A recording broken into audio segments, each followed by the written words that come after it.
Texas board withdraws pardon recommendation for George Floyd. A Texas board that had unanimously supported a posthumous pardon for George Floyd over a 2004 drug arrest in Houston backpedaled in an announcement Thursday, saying procedural errors were found in their recommendation months after leaving the decision to Republican Governor Greg Abbott. The unusual reversal was announced by Abbott's office 2 days before Christmas, around the time he typically doles out his annual pardons. The withdrawn endorsement was met with outrage from a public defender who submitted the pardon application for Floyd, who spent much of his life in Houston before his death in 2020 under the knee of a white Minneapolis police officer. Allison Mathis, an attorney in Houston, accused the two-term governor of playing politics ahead of Texas March GOP primary elections as he faces challengers from the far right. Floyd's name was withdrawn along with 24 other clemency recommendations that had been submitted by the Texas Board of Pardon and Paroles.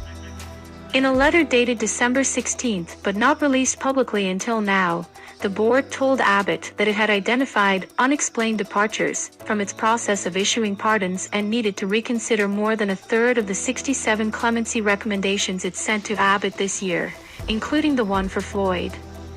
In October, the board had unanimously recommended that Floyd become just the second person in Texas since 2015 to receive a posthumous pardon from the governor. As a result of the board's withdrawal of the recommendation concerning George Floyd, Governor Abbott did not have the opportunity to consider it, Abbott spokeswoman Renee Ease said in a statement.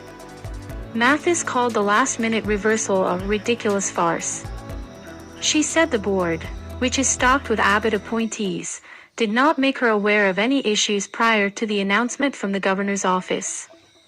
It really strains credibility for them to say now that it's out of compliance, after the board has already voted on it, she said. Floyd grew up and was laid to rest in Houston. In June, former Minneapolis police officer Derek Chauvin was sentenced to 22.5 years in prison for Floyd's murder, which led to a national reckoning in the U.S. over race and policing.